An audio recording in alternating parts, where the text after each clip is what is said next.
Brendan Fraser has taken a swipe at Tom Cruise's critically panned The Mummy reboot in a candid new interview.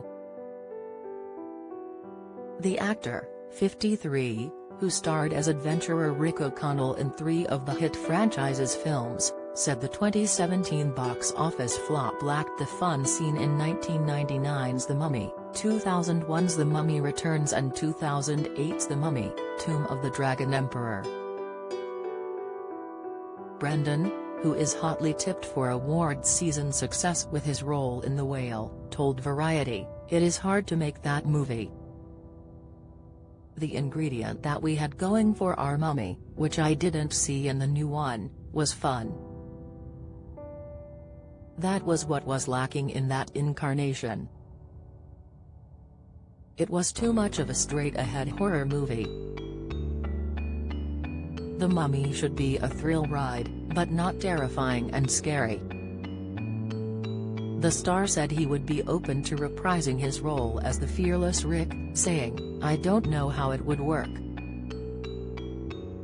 But I'd be open to it, if someone came up with the right concept."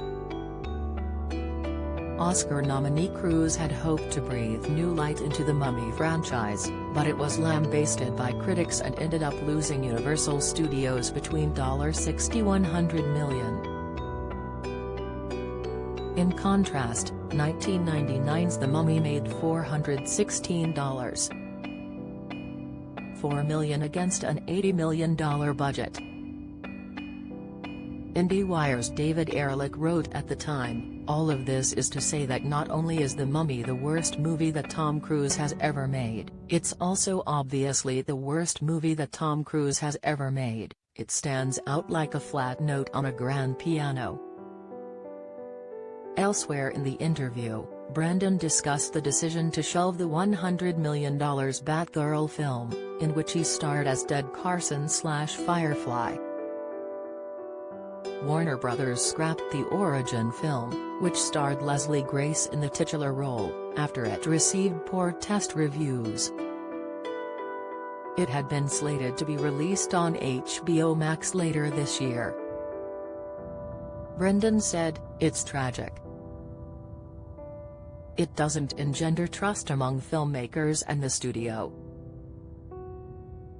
Leslie Grace was fantastic. She's a dynamo, just a spot-on performer.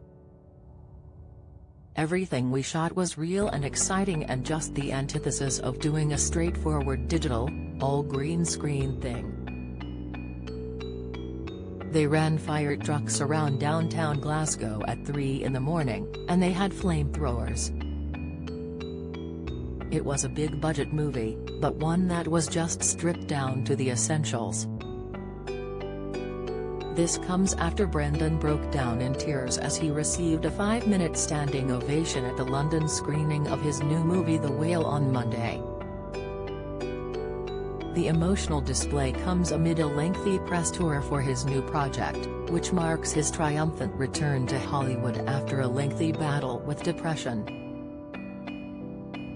Brendan has said this was sparked after he was sexually assaulted by the former president of the Hollywood Foreign Press Association, Philip Burke, in 2003.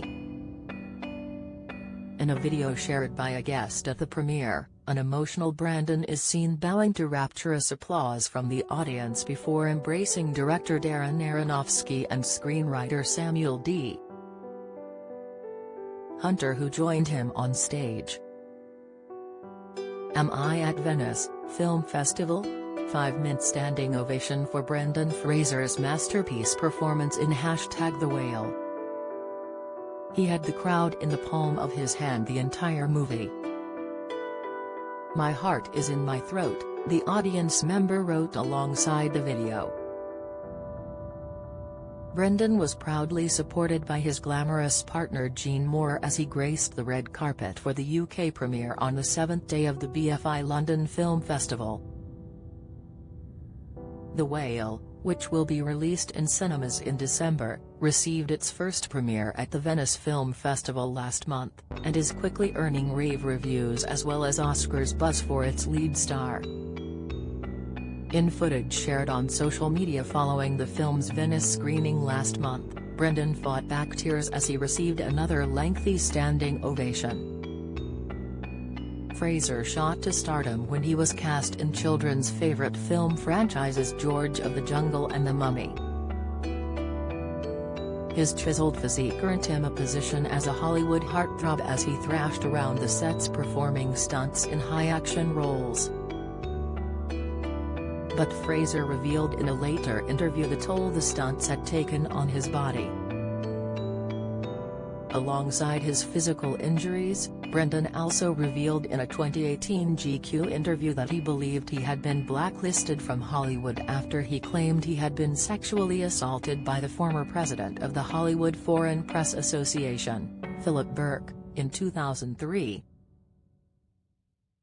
After Fraser reported the claim to the HFPA, he said he believed he may have been blacklisted and was rarely invited back to the Golden Globe Awards. Fraser said the incident had caused him to retreat as he spiraled into depression. He described feeling not worthy as the decade wore on, leading him to take roles he was less proud of. Meanwhile, his marriage was also falling apart. He divorced Afton in 2007 after 9 years of marriage and 3 sons together, Griffin, Leland, and Holden. As part of the settlement, he was ordered to pay $50,000 a month in spousal support. However, in 2013 he sought an amendment to the agreement asking to pay less, claiming he wasn't earning the same enormous checks he had received in the 1990s during his heyday and couldn't afford the payments. The Whale marks Brendan's first Hollywood project in almost 10 years and Brendan's first lead role in a movie since straight-to-DVD thriller Breakout in 2013, leading many fans to believe this is his comeback. The Whale is a psychological drama which saw Brendan undergo a physical transformation, as he plays a 600-pound gay man confined to a wheelchair, a role for which he also had to wear prosthetics.